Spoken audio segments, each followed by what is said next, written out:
Welcome back to the Academic Society. I'm very excited to share today's video because I have done a couple of things to enhance my teaching as well as the teaching of my colleagues at my school. And I did it by using a new tool that I'll be talking about in this video. But I'll be walking you through two projects that I worked on this summer with the special tool that I will be introducing in this video. So if you're interested in that, definitely keep watching. I'm Dr. Toyin Ali. I'm the founder of the Academic Society. I have a PhD in math. I'm also a senior lecturer at a university, and I create content about time management, productivity, as well as academic lifestyle content. Today's video is sponsored by Vibe. It's an interactive whiteboard that I've had the pleasure of testing out and see if I could use it to enhance the way that I teach virtually, as well as just my overall experience as a college instructor. Like, could I use this in my daily life? And when I learned about the Vibe board and its capabilities, I was beyond excited to test it out and see, okay, how can I use this with my classes right away? So in today's video, I'm going to share how I use the Vibe board to host virtual office hours for my pre-calculus students. These students were in my summer pre-calculus class. And I'm also going to show you how I created this instructor's manual for the other instructors at my university who are in my department. In this instructor's manual, I'm calling it Instructor's Guide. It just has like things that I would recommend to do in the class for a course that I redesigned. So I'm not the only person who teaches this course, and a lot of people have been saying they've been struggling with like the new framework for teaching the course, and they weren't exactly sure about what to do in the class. So I wanted to create this guide to kind of help them walk through how to set up their classes. So before we get into the details about my office hours and my instructor's manual, I want to share a few details about the Vibe board that I have. I have the Vibe S155 inch. I also have a camera as well as a stand. I chose green as the color to match my room, but also they have other colorways that you could choose from. And if you want to learn more details about the Vibe board, definitely check out the description of this video. There will be a link to learn all about Vibe board and their capabilities. So one thing that I was really excited about when it came to using the Vibe board is office hours. So both me and my students have really been enjoying having the option to do virtual office hours, especially on days where I don't come to campus, and perhaps my students don't want to make a trek all the way across campus to my office just to ask me a question and leave 15 minutes later. So typically I would do office hours with a document camera where my students can see my handwriting because they need to be able to see the math to be able to understand what's happening, but they weren't able to see my face. So when I learned about the Vibe board capabilities, I was like, this is a great opportunity for the students to see my writing, to be able to see the work that I'm writing in virtual office hours, as well as seeing my face at the same time. And it was actually really, really nice. Okay, let me tell you, it's very easy to set up.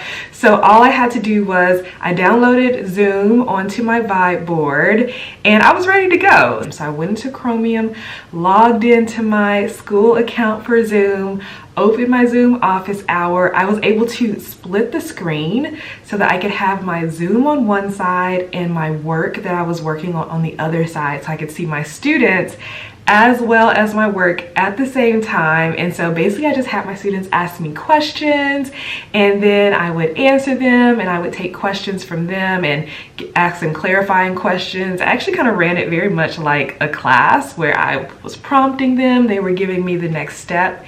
It worked really well, and my students really enjoyed it. They were so excited to, I guess, see kind of a bit of my office space because they had only seen me in class. And so when they joined, they were like, "What's up, Dr. Ali? How's it going?" It was just a really cool, fun, casual experience, and I think the students really appreciated being able to see both me and the board. And so I'm really excited to continue using it throughout the fall semester because I'm going to get more students in office hours. And yeah, it's been great. Highly recommend if you're doing anything virtually with your classes. I think the Vibe board capabilities are just perfect. It looks like this. So it looks exactly the same on the left and right side of the graph. All right. So if I drew this to scale, theoretically, this graph looks exactly the same on the left and the right side of the y-axis. So it has y-axis symmetry. Now, this is a parabola, and it's a parabola that opens down because we have a negative in front of the squared term. So that means actually this question needed us to maximize the area. Okay, all right, have a good night, you guys. I'll see you tomorrow. Okay, so the second project was something I wasn't sure would work. It is my instructor's manual. So as I mentioned before, I redesigned pre-calculus. Basically, I flipped it so that I created video lectures so the students would watch the videos before class, come to class with questions, and at the beginning of class, I would do like a very, very brief recap and reminder of what they watched in the videos. We'll put some main definitions and formulas on the board, and most of the class is the students practicing problems. Now, a lot of people in the department use these materials. Grad students teaching, new postdocs, new faculty members, current faculty members, they're using these materials, and a lot of people have the same question. They're always unsure of how much to say in that little recap section of the class, which should last no more than 10 or 15 minutes. But what I was seeing is people actually redoing the whole lecture in class. And that is not necessarily helpful when the purpose of the class is for the students to be practicing. So there was a gap and a little difficulty for people who are used to traditional lectures to kind of switch over to this like small little recap style of teaching. So what I did over the past year is I saved all of my recaps, all of my board work. So I created a little guide on like promising practices. And then for each lesson, I bullet pointed highlights of what they should share with their students. I talked about how long it should take. And there's a place for example board work. And this is where I use the Vibe board. So I created the document and then I was able to upload it into the Canvas on my Vibe board. And I was able to go in and write out what the board work should look like for each lesson. So I did this for every single day of class. And now the instructors can just look at the manual when they're prepping for class, and they can either do exactly what I put on the manual, or they could use it to inspire them to create their own little recap highlight section of the class. So I haven't shared it with them. I'm actually going to share it with them today, but I'm really excited about like making things so much easier for the people who are teaching these classes. So I was able to complete the manual in about 3 days. So literally the whole class worth of lessons I got done in 3 days with the Vibe board. And I'm actually really proud of how it came out. All right, so next I just want to share a few things that I really loved about the Vibe board that I think could be helpful for other educators, instructors, people who teach virtually, people who host office hours virtually. Here are the things that I really loved about the Vibe board. It was a great way for me to host virtual office hours where students can see my handwriting as well as my face at the same time. I love the split screen capabilities. So with any of the screens or any of the windows that you have open in Vibe, you can move one to one side, move one to the other side, and you can have a split screen. So you can maybe have a video going on one side, notes on the other side, PDF on one side, video on the other side, whatever you want. I also really like the camera. The camera is amazingly high quality. It's like better than my computer's camera. It looks really good, and the students were able to see me very well. And I'm pretty sure you can use this to create video lectures where it's more of a talking head type of experience.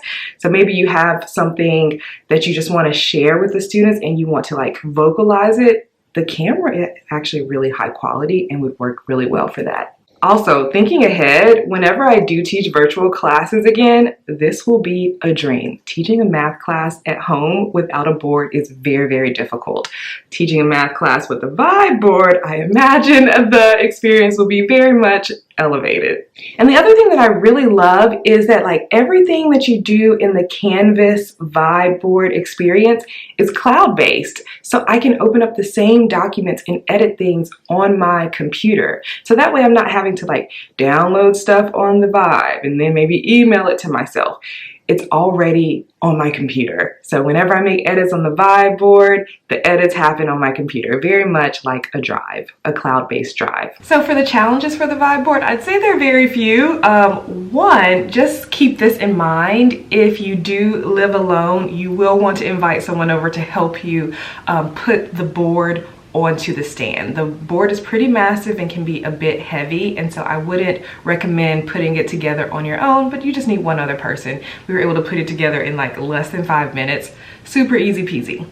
Second challenge was just kind of getting adjusted to using this new technology. One thing I do really like about Vibe is the onboarding experience. So they kind of walked me through every step of the way, but slowly. So one day I'll get an email just teaching me how to sign in and things. The next they would send me an email, oh, well now it's time to download some apps that you might want to use. And also they have a lot of references for anything you really want to do with the Vibe board. It kind of seems like they're constantly updating their website for when people find more uses for how to use the Vibe board, and just walking their customers through how to use it. So customer support, great. They have these Zoom calls. I actually got on Zoom with someone and they walked me through something I wanted to screen share for you all, and I wasn't sure how to get the video from the Vibe board to my computer. It's actually very easy because it's all cloud-based, so I can access whatever I want on the Vibe board on my computer as well. So I love that. All right, so working with this Vibe board was an overall wonderful experience, and I have so many ideas of things that I want to use it for in the future. In the future, I would love to use it to host a workshop with my business. So as you know, I have the Academic Society, and I have another brand for professors wanting to create their own self-hosted learning experiences. And I host workshops and classes. And I think the Vibe board would be very helpful to host these live workshops, especially where there's brainstorming sessions and things like that. Very, very helpful. I'm also looking forward to recording video lectures again. So if ever I need to record a lecture for a class, I would 100% use the Vibe board to do that instead of the document camera that I would originally use, just so the students can see my face and my writing at the same time. I'm excited for the next time I host virtual classes and using the split screen capabilities. Typically when I host virtual classes, students can either just see me writing or see my face, but never both at the same time. And also, sometimes it's difficult for me to see them and the documents that I'm using at the same time. But with the split screen capabilities of the Vibe board, I'll be able to see both. And I love that option. Also, I do speaking engagements, and I'm curious to see what presenting on the Vibe board would be like. So having slides up and then having the screen up so I can see my participants at the same time. That's going to be so nice. So just being able to stand to present kind of makes my confidence go up a little bit more than sitting down and presenting virtually. And then finally, the next time I teach a new course, I think I will 100% use the Vibe board to kind of map out what I want, mapping out different topics to different projects and assessments and things like that. I think it'll be a great way to kind of brainstorm and figure out what I want my course to look like. All right, so overall, I have loved this experience of working with the Vibe board, and I would love to hear from you. Have you ever used an interactive whiteboard before? If you have, what has your experience been? And also, has this video given you inspiration on how to enhance your classes or enhance your virtual teaching? I would love to know. Share all of your ideas and your thoughts in the comments. Thank you so much for watching this video. I hope that you enjoyed it, and thank you so much to Vibe for sponsoring this video. I had a lot of fun, and I still have so many more ideas percolating, so I'm excited to keep using the Vibe board. But yeah, I just wanted to share my experience with it, and it's been very positive. Thank you so much for watching. Have a wonderful day. Bye.